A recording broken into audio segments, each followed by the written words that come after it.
donc, ils se retrouvent le crâne complètement fracassé par une réplique de la Coupe du Monde de foot au milieu de ce stade. Oui, ça commence comme ça, oui, c'est ça.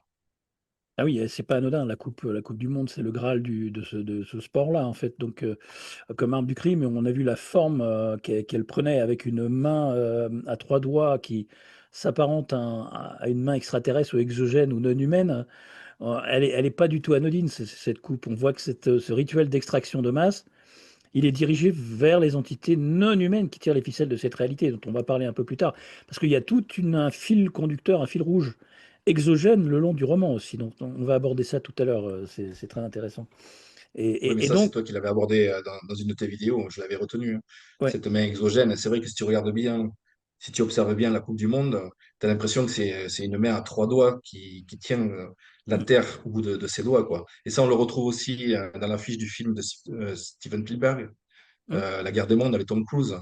mm, Et l'affiche du film, c'est exactement, quasiment la même chose.